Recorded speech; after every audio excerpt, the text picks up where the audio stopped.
Wananchi katika mtaa wa Mashariki kata ya Muriet mkoani Arusha wamewazuia watu wanaodaiwa kuwa ni mashemeji ambao wanaelezwa kwamba walitaka kumuondoa kwenye nyumba mwanaume mmoja anayefahamika kwa jina la Michael Mbuya ambaye mke wake amefariki mwezi mmoja uliopita, huku wakidai kwamba nyumba hiyo iliyojengwa katika eneo hilo ni mali ya ndugu yao aliyefariki dunia. Hali hiyo ilipelekea askari wa jeshi la polisi kufika katika eneo hilo na kuwachukua watu hao waliokuwa wanalalamikiwa pamoja na mwanaume huyo kwa ajili ya uchunguzi zaidi pamoja na taratibu nyingine za kipolisi. Naitwa Sekunda Hugo Kimario, mtaa Muriet Mashariki. Taharuki iliyotokea ni jirani yetu alifiwa na mke wake mwezi wa 12. Lakini imekuja taharuki kwamba ndugu hataki kuondoka, wanataka marehemu aende akapangishiwe. Kwa hiyo atoke kwenye nyumba. Kwa hiyo si kama wananchi tumeamua kumpambania ndugu yetu ili aweze kupata haki yake. Mkafanya nini? Sisi tulichoamua kufanya ni kuwafuata na kuambia waondoke kwenye hii nyumba, wamwache mhusika. Tukawapa masaa lakini bado wanavutana. Ndio maana tumeamua kuwaita nyie waandishi wa habari mtusaidie ili mtu aweze kupata haki yake. Ndio analalamika sana, inafika mahali anatembea anaongea mwenyewe. Mpaka tukaona sasa kama ndugu yetu anaweza kaenda hata kitanzi. Kama mtu umefiwa na mke wako, alafu then unaambiwa kwamba uondoke kwenye ile nyumba kapangishiwe, kweli haipendezi. Hata kwa hali aliyokuwa nayo ameafiki kisaikolojia sana. Kwa hiyo ndio sisi tumeamua kwamba tusimame kama wananchi kumpambania ndugu yetu. Kwa hiyo na sisi tunaomba kama nyie waandishi wa habari mtusaidie kwa hili ili baba yetu aweze kupata haki yake ya msingi.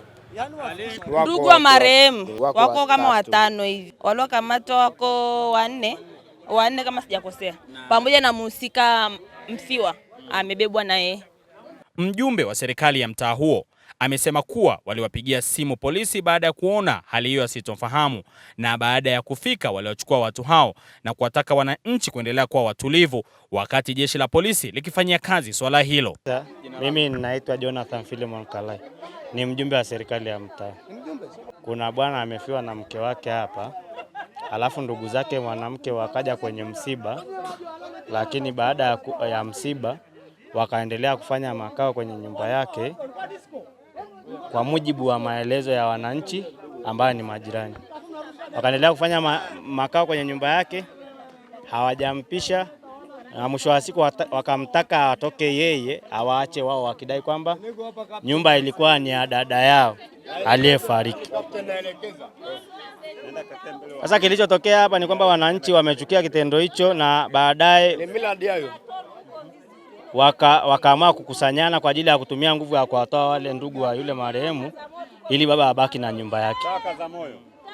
Mujibu wa maelezo ya majirani zao, wanasema walitaka waondoke yeye, lakini pia wamempangishia hadi chumba kwa Morombo ili yeye aondoke awapishe wao, wakidai kwamba nyumba ni ya marehemu. Tumekuja kama serikali ya mtaa ili kusikiliza kwamba wananchi walikuwa wanazungumzia nini au walikuwa wanatakaje. Na maamuzi yetu sisi mpaka tunafikia mwisho, maamuzi yetu sisi tuliamua kwamba wale ndugu watoke, endapo kuna haki yao kwenye hiyo nyumba watumie utaratibu wa kufuatilia kwa maana ya mirasi. Sheria za mirasi ipo, kwa maana kwamba kama huyu baba atakosa haki kwenye hiyo nyumba, lakini taratibu ziwe zimefanyaje, zimefuatwa. Lakini kabla hatujafikia mwisho, taharuki kaendelea kuzidi mpaka tukahitaji msaada wa polisi. Kwa hiyo wamekuja, wameondolewa kwanza na polisi pamoja na huyo baba mwenyewe ili kwanza hii ghasia itulie na taratibu zifuatwe. Stari azegodi. Toa mic. Acha basi.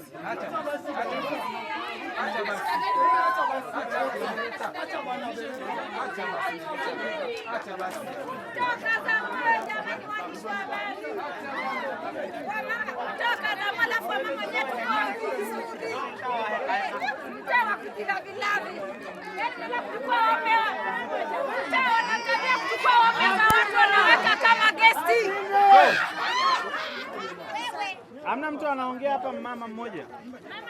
Mama yupo. Jina langu Mama Feruzi. Marehemu alikuwa ni wifi yangu. Na mume wake amekaa naye miaka 30. Marehemu alikuwa Muislamu. Wakakubaliana, akambadilisha dini, wakafunga ndoa ya Kikristo.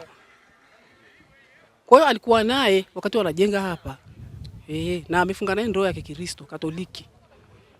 Kwa hiyo wifi zangu mimi tunachokifanya si kizuri. Mimi wito wangu bwana, wenyewe pia wana waume zao, waende kijijini kwenye nyumba zao.